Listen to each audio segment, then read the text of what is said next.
Welcome to the Silver Screen Podcast. I'm Jared Boomer. And I'm Katie Gainey West. This is a podcast about movies and pop culture.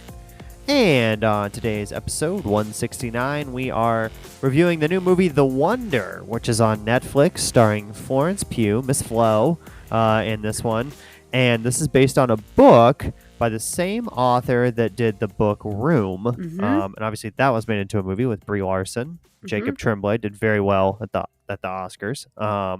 So this is another book by that same author. So we'll talk about The Wonder today. This is an interesting movie because it's kind of an interesting story, and I don't really know, much. I don't know if there's a lot there, honestly, in terms of the story for this one. So I know you read the book, but you said it had been a while since you read the book. So yeah, and I even had to look after the ending. I even had to look a couple things up to be like, I don't remember if that's what I read or why this. Like, I couldn't remember what inspired this book and all that. So I looked that stuff up. Yes. So we'll get into that coming up in just a few minutes. But first, we have some news items. First thing is that we found out from Variety earlier this week that the Academy Awards are going to present all 23 categories live on the broadcast when that happens next year for the Oscars. Now, they've gotten some flack for not presenting certain categories on screen. So I think this is why they've made the decision to present all the categories. My only concern with this is this could make the Oscars like 5 hours long if they don't do some things to really like make this flow well. Yeah, I can't say I'm excited about that choice. I also learned today, just because we're talking about this and I heard it today, that they're already talking about Will Smith. They, like, the post or whatever was like, slap or no slap, Will Smith's getting Oscar buzz. And I was like, oh, great, let's keep rewarding people for bad behavior. But the Oscars, like, doing all these categories live, I agree with you, Jared. I'm very worried about how long it's going to be. I think it's great to recognize those categories that we never hear about, but I feel like that could be pre-recorded and shared during the thing, or they could also shorten. We really don't need all the crap in the middle. We don't need all the, like, sketches and host talking. Cut that out, and then I don't want to, like, say that some awards are boring, but some of them are. And if you're the people making this show, you cannot put all of those right next to each other. Like, you can't have best documentary, best foreign or international feature, best animated short documentary, or what, like best sound mixing. You can't put all the technical things right next to each other. You need to throw in something that's going to have some stars get up there every so often. So, like, do 3 or 4 of those, then do best adapted screenplay, then do 3 or 4 of those, and do best supporting actress. Like, I feel like they always start the broadcast with like best supporting actress, best supporting actor, and then we go 2 hours with all these other awards, and then we get to the big ones at the end of the night, but they cram them all together right at the end of the broadcast. So right. I feel like if they just space those out better, it would work better. So, and then I think we'd announced on our last episode that Jimmy Kimmel is hosting. Yes, he is back. And then it looks to me like it's occurring on March 12th. It's a Sunday. I will say I've become a fan of doing it later in the year, like in March. I kind of like the March timeline rather than January or February. Yeah, it gives you more time to see the movies too, which is nice. So gives you a few more weeks. The only downside is I get how that's confusing to people, because it's even confusing to you and I sometimes about like, wait, what movie's eligible? Or what? I thought that movie came out 8 years ago, but really it was like, no, it was just 10 months ago, but feels like 12 years. Exactly.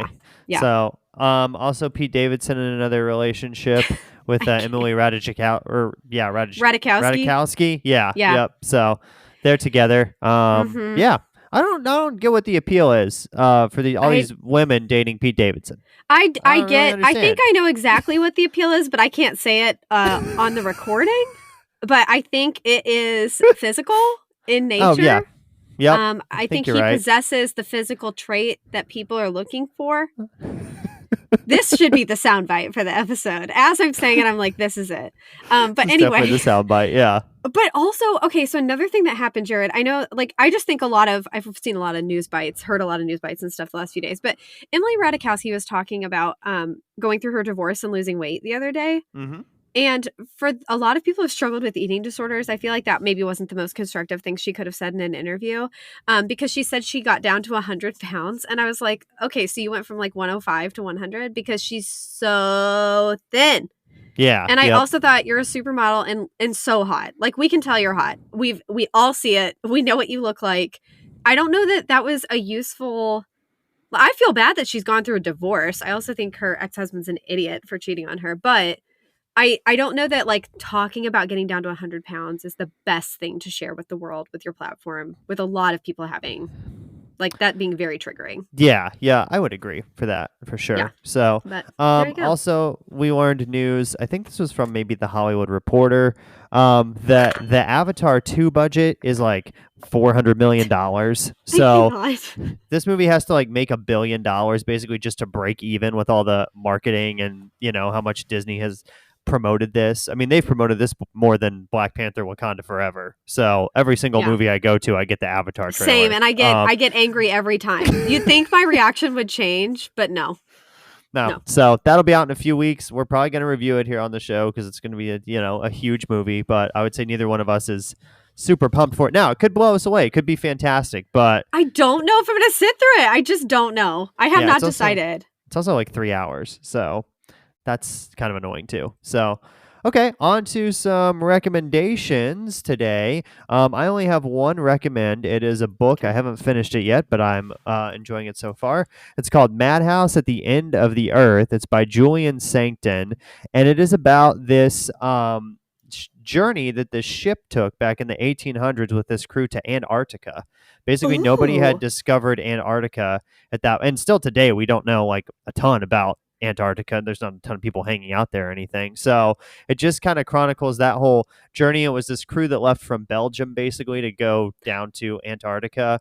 But I'm only like 20% of the way done with the book, but this could be a topic that very easily could be like very dry and boring, but the author is writing it in a very narrative way that is very interesting to read. So just want to give that credit because I feel like if it had been kind of boring in the beginning, I would not have continued the book. I think it was on the Goodreads. It didn't win, but it was on the list of nominees, I think, for last year for like best historical book or something. So that's why I even had it on my list to begin with. But I finally decided to get it from the library. So it's pretty solid so far, especially if it's somebody in your life that enjoys history or wants to read about a true story, something that actually happened. So can you remind me the title one more time? Yes, it's called Madhouse at the End of the Earth. Okay. So, and the book cover is like blue, and then it has a ship on the front, obviously. So, okay, awesome. Yeah.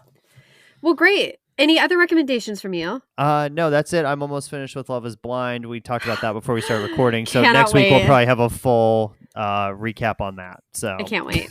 Well, I have been catching up on things because the play's over. So now I'm just watching TV. I'm reading. I'm doing everyone. If you are longtime listeners or friends of mine, you know that every year there is a mad dash to reach a goal of 100 books at the end of the year. And this year is quite possibly worse than ever before. So I counted yesterday and I had 12 books I needed to get to 100, and I finished a book yesterday. So I'm at 88. Today I finished a book and I'm at 89. So I have 11 books. I have 30 days. We will see. I think you can do that. Yeah. I'm going to try. I'm going to do my best. I'm trying to be strategic about it. I will not cut corners. But I've started Barack Obama's book, A Promised Land. So excited about it. It's 700 pages. I was you know what? We're going to come back to you in 2023. So there's a couple things that I have a couple books I have two at least that are over 450 pages that I was I'm going to put a pin in this. We're going to come back to you in 2023. Anyway. So, in TV news, I have been watching White Lotus Season 2 and The Sex Lives of College Girls Season 2. I wouldn't say I love White Lotus. I think White Lotus is a I've heard a lot about this show, so I have not watched it.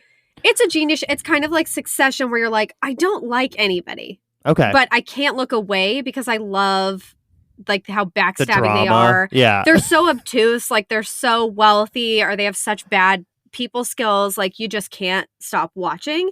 And I do think, unfortunately, White Lotus is a show that you can identify those people in your real life. You can be I know this person. Yes, they're on the board at this place and that's that person's parents. Yeah. Yeah. Anyway, but the show is genius and it's always in a beautiful location. I say this, it's only its second season, but both times it's been in a really gorgeous location.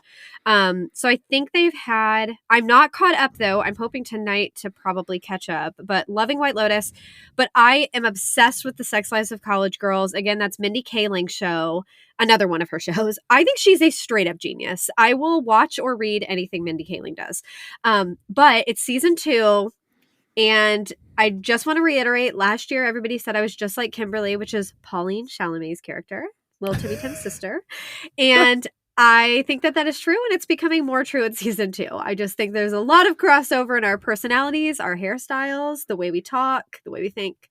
But I love the show. It's genius. It's hilarious. They've had, I think, 5 episodes out, and a new one comes out, I think, on Fridays. But both are great. Those are my shows right now. So I have reinstated HBO so I can watch them. Okay. Yeah. And then White soon Lotus, I'm going to watch. Do it. The cast changed, right? Like part yes, of the cast the changes. only person that stayed was Jennifer Coolidge. Okay. So she was in season 1. Her character is in season 2. So they just make it like she's just gone to another exotic location on vacation. Okay. And then, but great question. And then I am going to watch House of the Dragon. I have not watched it yet because, is it House of Dragons? I'm embarrassed. No, it's House of the Dragon. Okay, cool. I said, okay. Game of Thrones is one of my favorite shows of all time, but I just wanted to wait till they were all out. I couldn't control myself if it was like one episode at a time. So anyway, gonna get into that soon. Okay. Book-wise, I'll just say 2 books here. So I finally read Tomorrow and Tomorrow and Tomorrow by Gabrielle Zevin. It was wonderful. It won Book of the Year for Goodreads this year. Out of all the books, that's what the people voted for their number 1 book of the year. I have been hearing about it left, right, and center. My friend Kylie and I covered it for a buddy chat on Instagram. And then our work book club that I also lead, we chose that book to cover for this month. We haven't had that chat yet, though. It was great. I think it is such a unique concept. And I am not a video gamer, like never was big into video games, still am not big into video games, but you don't have to be to enjoy this book. I think that people who love video games would find a lot of it like nostalgic and relatable. But John Green, I know, is just one of the people that said it might be one of the best books he's ever read. Now, I don't want to be crazy about it. It's not like Gone with the Wind or something. Like, it's not a Pulitzer Prize winning book, but it was fascinating and engaging, and the characters are unique, and it was very thought provoking. So I loved it. It was a 5-star read for me. It's a top contender for my favorite book of the year, but I don't think it's going to be my number 1. And then lastly, I read this book called The Idea of You by Robin Lee. She's also an actress I know she was in Hitch and a couple other movies. It was so steamy. I just want a disclaimer, like, please, if you are 10 or under, don't read this. Honestly, if you're probably like 16 or under, please don't read this book. But it was so good as well. And the concept is about this mom who's about to turn 40 and she's gotten divorced and she has a young daughter and she falls in love with a guy in a boy band. And I swear to you, this character was written about Harry Styles. I kept reading it and I was like, so this is Harry Styles. I don't know for sure that this was based on Harry, but it was like reading a book about Harry Styles. And then I think that also helped me because I was like, if I was a 40-year-old divorcee, would I do this? And I was like, yes, I absolutely would. But I didn't expect it to be so steamy. Just telling you, it's like, if we're putting up little fire flames for how sexy this book was, I'm going to give it 5 out of 5. Like, whoa. Okay. Whoa. Don't lend this book to your mom. That's all I'm saying. But it was great. And I liked the concept, and it turned out differently than I thought it would. And the book went in a totally different direction than I thought it would. So it surprised me, and I love when a book does that. Again, that was called The Idea of You by Robin Lee. Nice. So those are all of our recommendations for this week. Lots of things to check out, TV and books. And now we'll get into our review of The Wonder. This came out on November 2nd in a limited release, and then November 16th on Netflix, which is where it resides currently. It's rated R for some drug use, occasional strong language, sexual content, and references to child abuse. It's an hour and 48 minutes. And then IMDb, it's a 6.7 out of 10. Rotten Tomatoes, critics 87%, audience 73%. So audience is not liking it as much as the critics. And box office, not really any information because of the fact that it's on Netflix. So, and the synopsis for this one is a tale of two strangers who transform each other's lives, a psychological thriller, and a story of love pitted against evil. My problem with that description is that it's maybe the most generic one we've had on this show in quite a while. Yes. And I actually think that really has almost nothing to do with what actually happens in the movie. But okay, sure. Yeah. I also would not call this a psychological thriller. No. all. At all. No. This is not a psychological thriller. Jared, is it okay for me to make my correction now? Yes, go Might for as well. You guys, Jared is so good. This is why we are besties. He caught this. He's absolutely right.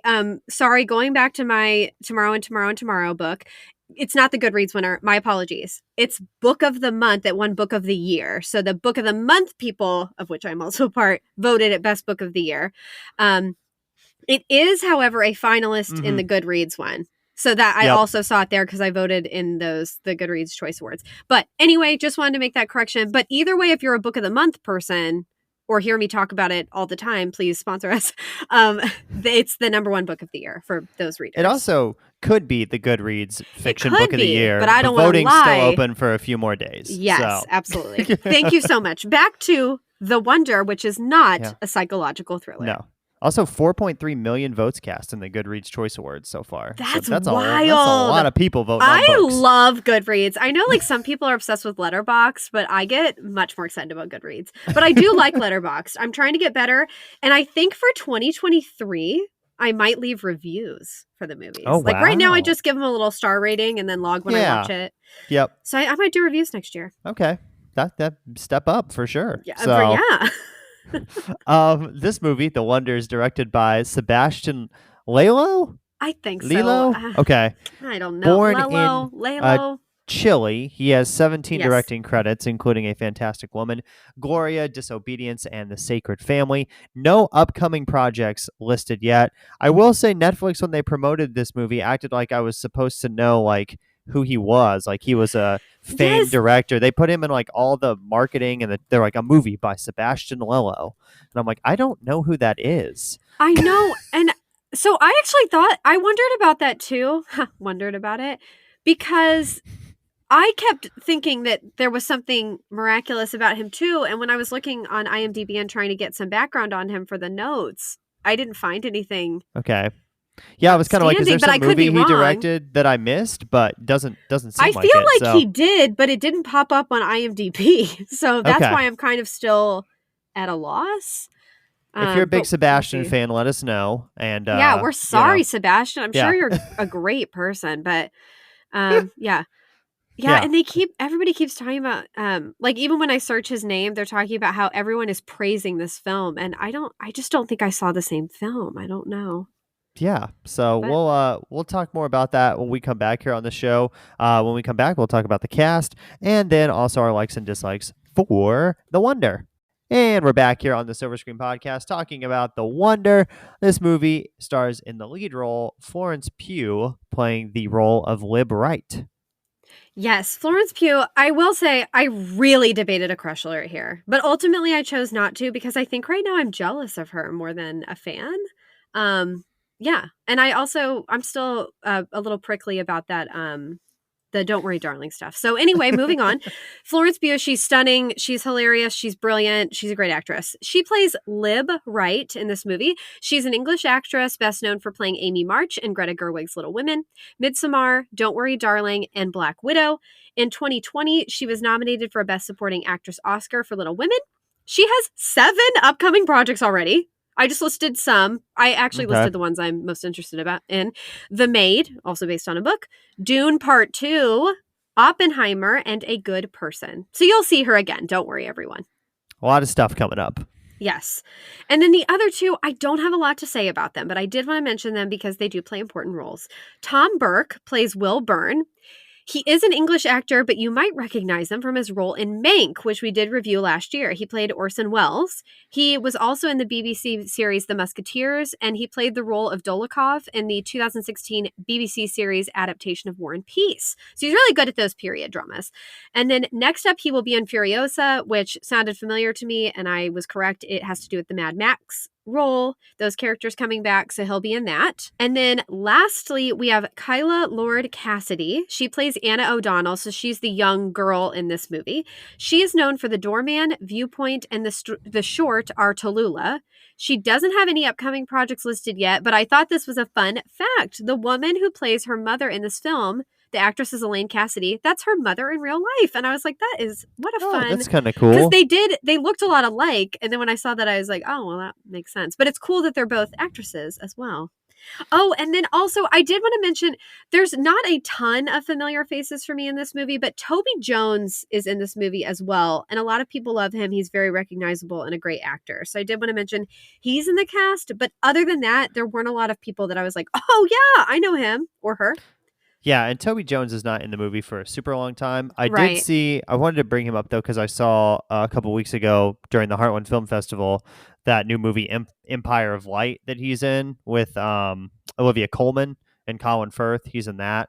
That was okay. It's not great, just so you know. So, I mean, I wouldn't go to the Thanks theater for to the see it, heads but up.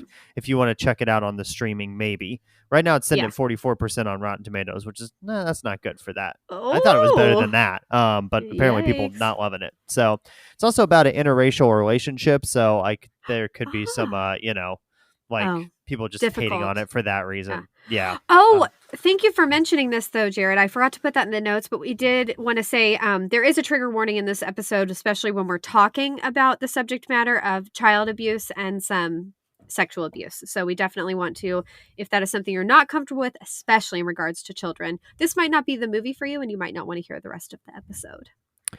So some likes for this movie, starting with Florence Pugh. Her acting's really solid in this one once again. Yeah.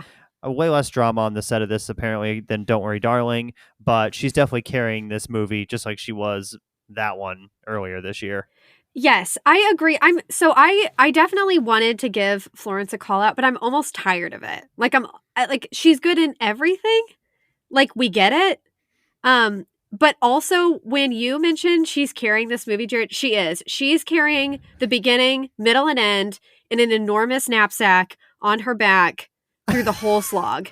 In her bonnet, yeah, they're in her bonnet. There is nobody else in this film that even sort of rivaled her.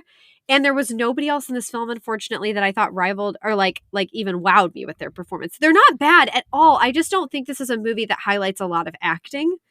And I think I mentioned this. It's not a psychological thriller. I just really want to keep. I say that because I love psychological thrillers. Me too. Yeah. That's the kind of scary film I will go see, and this is not that. So I'm kind of infuriated that they're marketing it as such. Yeah. Another is that it's not super long. It's an hour and 45 minutes. So that's not really that bad at all. Hour and 48, I guess, if you want to be exact. So it's nice to see a movie under 2 hours. I think that fit the story. I don't think this story was overly complicated, so I didn't think the movie needed to be super long. So I'm glad that it wasn't. But that is nice that it was a little bit on the shorter side. Yes, I do agree with that. And I also, in addition to it not being very long, I did think this was an excellent Netflix choice. Like, I do think if Netflix is going to spend the money to make a film that's mostly going to be highlighted on a streaming service, like, this is the perfect kind of film to do for that. Because, I don't know, like, it was fine. I did stop it a couple times. I paused it to, like, go to the bathroom or get a snack or coffee to keep me awake.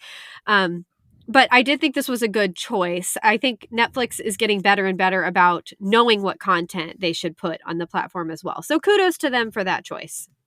Yeah, this was one that took me. This was 2 sittings to get through, which is not good when it's only an hour and 45 minutes. But I watched like the first hour and was like, okay, I took a break, and then the next day watched the final 45 minutes. So does explain how being overtly religious or a zealot can have negative impacts. Basically, the real synopsis of this movie is that there is this girl and she is not eating, and Florence Pugh is brought in to try and understand why that is and why that is happening, and basically go to this board with the info that she's gathered to try and figure out why this girl is not eating. But this is all under the basis basically of like this religious kind of cult thing that's going on as well, which she kind of steps into when she comes into that situation.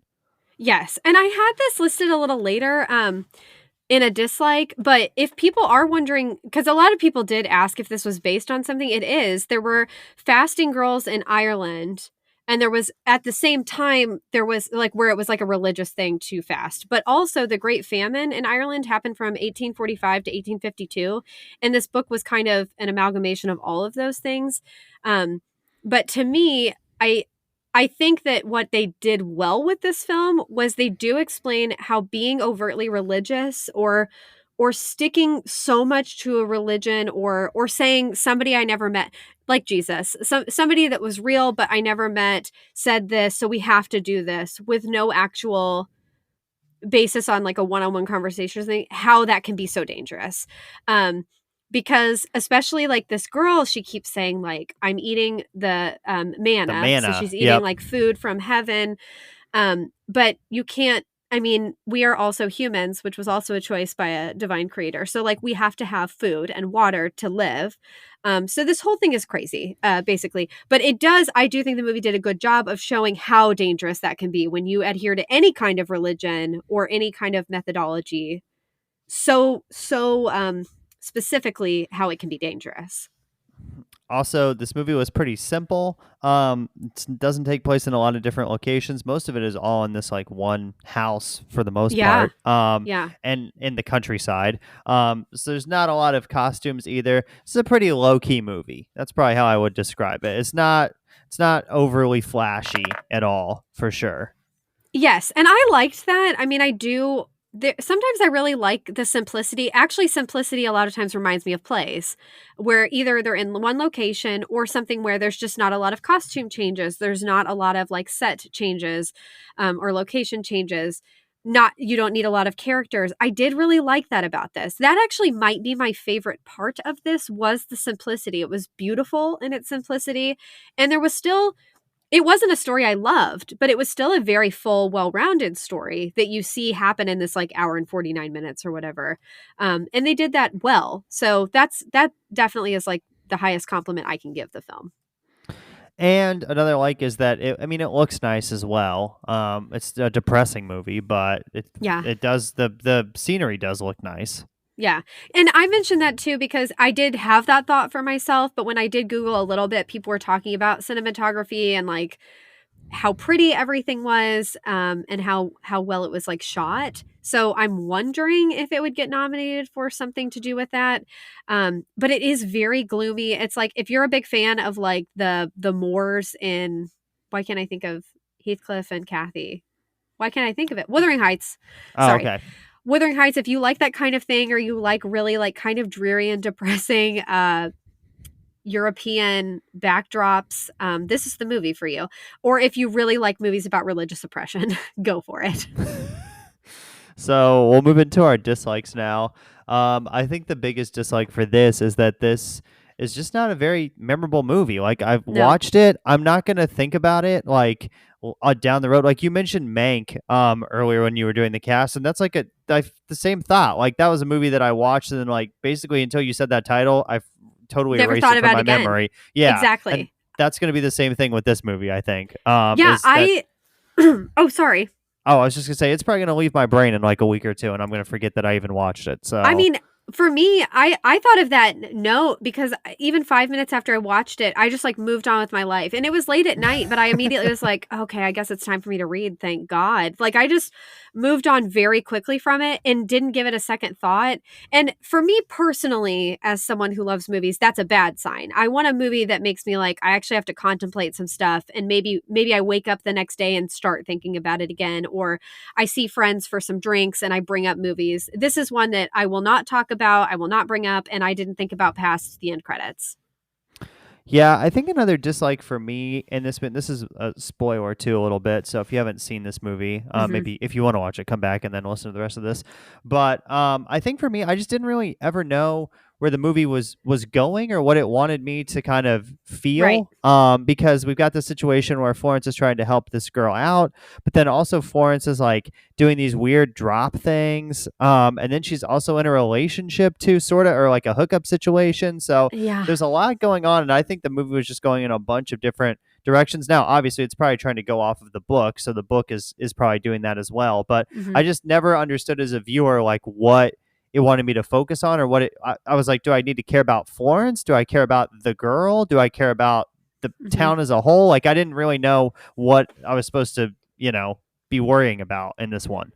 Jared, you just brought up like some of the things that made me so irritated with this film. Because, and these are spoilers, so if you don't want to hear them, she definitely is doing drugs of some sort. So I didn't look it up. I forgot to look it up. I kind of think it was like an opiate. Okay. And I think she's doing it but I'm not sure, so I could be wrong. So don't take that with a grain of salt. She's definitely doing a drug. And I think it's because she's trying to grieve the loss of her child. So you do learn throughout the book and the film that she had a baby and it only lived a couple weeks, and then her husband left her. And which he's garbage as well. Maybe he should be on Love is Blind. Anyway, she's like every night she like pricks her finger so it's bleeding, which some of that I think is self-harm, like she's like trying to just feel pain, so she feels something. And then she holds like the little booties, like the little foot booties that her baby had, and part of me feels devastated for her because I'm like, oh my gosh, like I know people who have lost children. This is a real thing that you hold these things that used to they wore or whatever. That I grieve for that. I care about that. But the drug part, I was like, I don't understand. And also she's a nurse, which makes even less sense. Like, why would she be doing drugs? Or why would she still be a nurse? Like, you take an oath the same as a doctor. So kind of pick one. Either be a nurse and help people or self-harm and do drugs. I don't know. And then the other thing was her relationship with the other guy, the journalist. Came out of nowhere. I did forget about that from the book. But also, like, they very clearly, like, fornicate in a scene that I thought we didn't even need that. And it wasn't even that hot. Like, it wasn't something where I was like, ooh, yeah, like 50 Shades, I paid for this. It was bizarre and unnecessary, and it didn't move the plot. It was strange. And to me, it also didn't fit the time. I know people at that time did have sex, but I also think this movie is so much about like religion and rules and oppression that I'm like, this doesn't even really fit the tone of the film. This is purely Hollywood being like, we have to have some sex in here. So that was gross. You're right. To and me. I hated it. It was a weird sex scene too, because it was like they were both fully clothed, and it was it was odd. So yeah. And then I guess my next bone to pick is what is wrong with the parents in this family? Like and really anyone who is policing this situation. There were so many people involved. There were clergymen. It seemed like there was like, I don't know if he was a mayor, but like there's political people involved. There's religious people involved, and her parents are involved, and no one does anything. They're just like, yeah, like God's feeding her and she's all good. And I just think I'm not even a parent and I would never, ever tolerate this. And kudos to I think that's what makes the character of Lib, Florence's character, interesting, is that she stays relatively calm. And just secretly judges these people and tries to assess the situation, which is what a good nurse, I think, would do. But me, just as a passionate person, I'm like, this is nuts, and I would never tolerate this. And I would either like start screaming and like trying to see what's going on here, or I would leave. So anyway, that infuriated me, and it was just like, and also when you find out why this girl is so traumatized and not eating, you also wonder what is wrong with the parents in this situation. Maybe that's why it's called The Wonder, because you as the viewer just have so many questions. Because you're wondering, You're wondering what's going on. Yeah. Another dislike is this is not really like a original concept. It's based, like you said, in Ireland and the Great Famine that was going on in the 1800s. So there's not really a lot of original stuff happening in this movie that makes you think, oh, this is a really cool setting, or I haven't seen this before. We don't get many movies made about, it just like it looked like your standard, period piece that was just kind of basic. So well, and I won't dock the film for that. But I do really dislike when people market films, or critics, or just people who are reviewing films are like, what an original concept, when they have no idea what they're talking about. And I've seen that with this movie. They're like, this is such an original film. And I'm like, it's not. It's based on a book, which already makes it unoriginal. And also, it's based on a historical event, which makes it unoriginal. Like, that is so strange. Like, a lot of sci-fi and stuff is actually original. Somebody had an idea about something that really doesn't happen. Or fantasy. Like, a lot of that actually, those are original ideas. It really bothers me when people say, like, this was really, like, wow, what an idea. And it's based on both history and a book. So I'm not docking the movie for that, but I do want people to know this was not an original idea.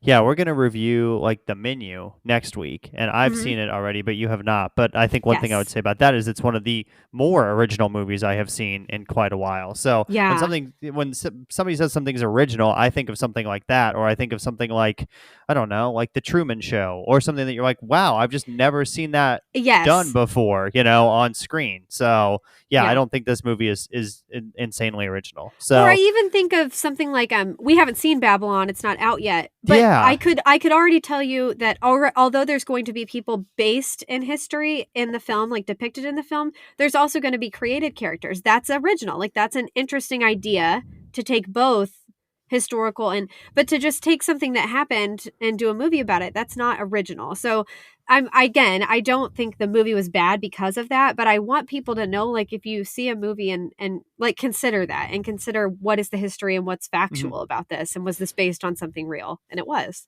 Or like Midnight in Paris, which we did a few weeks Oh, ago, which I think so great. is such a cool concept for a movie, because it's taking these real life historical people, but it's saying this guy's going to basically have the ability to time travel back to this period. And time travel is not original, but the way they set that up in that movie, him talking to all these historical figures and going back and forth and all that stuff, I mean, that really does make it kind of a original film. So Mm-hmm. and obviously not based on a book or anything. So Yeah. okay, another dislike. The ending was just very weird in this movie. I didn't read the book. I didn't understand the ending. Also, we didn't mention this, but like, this movie's very slow, and then like everything happens in the last like 20 minutes. It's like Yes. boom, boom, boom, Everything. boom, boom. Here we go. So you're like, you as a viewer are like just sitting there the whole time. Like, okay, I guess I can just like sort of pay attention to this. Falling asleep. Yeah, and then the end comes, and you're like, whoa! They just threw like all this stuff at me all at once. Yeah. I don't even know what's going on. And then the movie's just like, oh, it's done. So basically, the end of the movie is like they go, Florence and the guy, the journalist and the daughter, they Mm-hmm. go and like start a new life and go by a new name. Yep. And there's no explanation. Fire. Yeah, there's a fire. She sets the house on fire. Yeah. Don't know why she did that. I do know that. She was trying to hide evidence because she's trying to convince the family. This is all spoilers. That she died, right? Yeah. Yeah, she's trying to convince the family that the girl died. So she's just like getting rid of evidence and stuff, which is interesting. And then she burns her hands. That's interesting. All of that's interesting. But yeah, I was like, this is. But the one thing you haven't mentioned is the thing that made me the most upset. So I don't want to interrupt your thought. No, that was. I mean, this last dislike is pretty big. So the beginning of the movie starts and you see this house that is in like this soundstage somewhere in Hollywood. I don't know. In a hangar, like in a hangar, airplane hangar things, almost. Yeah. Yep. And there's a lot of equipment around, and then there's like some fourth wall breaking where they're talking to you directly as the viewer, and they're like, this is this, and this is what this is. Then the rest of the movie is completely set in this time period, and then the very end of the movie they go back to that scene of the house, and that's how the movie ends. It just very much takes you out of it. It easily was my least favorite thing in the film. They broke the fourth wall at the beginning and the end. It made me uninterested at the beginning, and it made me angry at the end. I know some people really like that. I think that sometimes breaking the fourth wall is really cool, concept-wise. It made no sense for this film, in my opinion. I absolutely hated it. You know, what I think is... Because Florence, I've heard her talk about this movie, and I do think she's very intelligent, and I do think we would like each other, despite my jealousy. But I wonder if this is a film, because sometimes this has happened to me with plays. When you're in a play, you really like obsessively talk about it. You think about the character, you think about the motivations. You get really invested because you're in that production. But sometimes that doesn't come across to the audience. And I wonder if that's what happened here, where she understands the character. She gets the motivation. She gets why they broke the fourth wall. So when she's promoting this film, she's like, this is brilliant. And then all these other, people who we've talked about that are kind of pretentious critics are like, oh my gosh, this film is it's magnificent.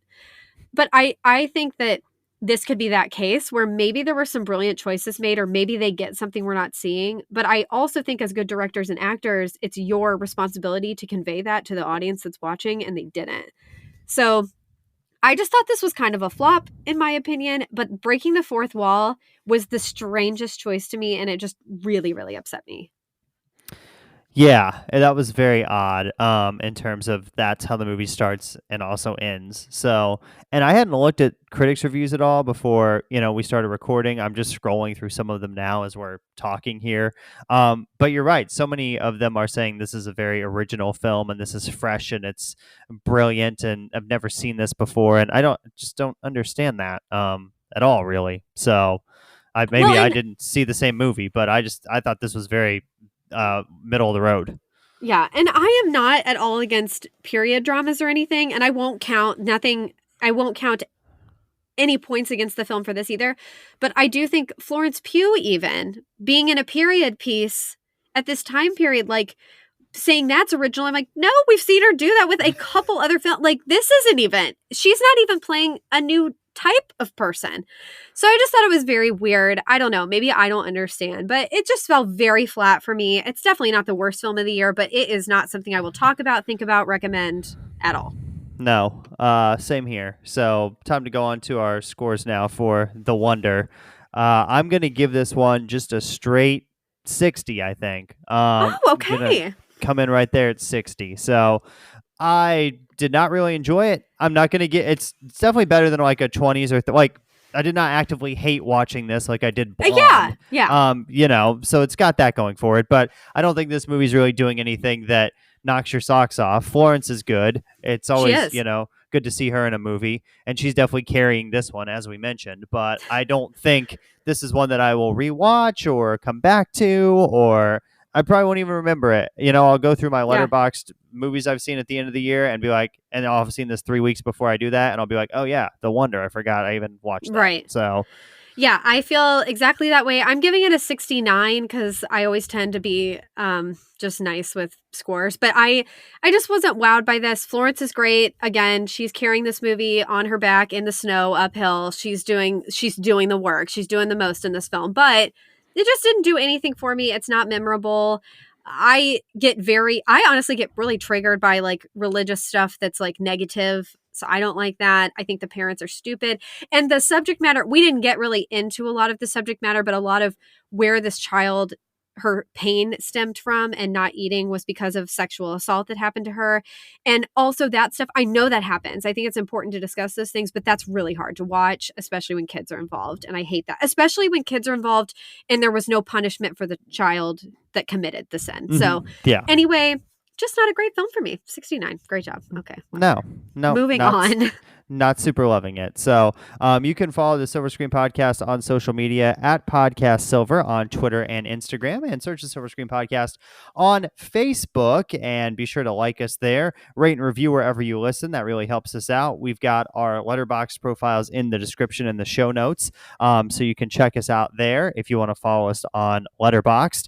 And then next week on the show, we're going to review the new movie The Menu, starring Anya Taylor-Joy and Ralph Fiennes. This is directed by Mark Mylod, who also works on Succession, and has done things like Shameless and Game of Thrones as well. So if you like Succession, I think you will enjoy this movie. I've already seen it. I know I really liked it. I'm excited for you to see it, Katie. This movie, I would say, is a psychological thriller, unlike The Wonder. So there's definitely more of a thriller vibe with The Menu than I got from The Wonder. So I can't wait. I'm really excited about it.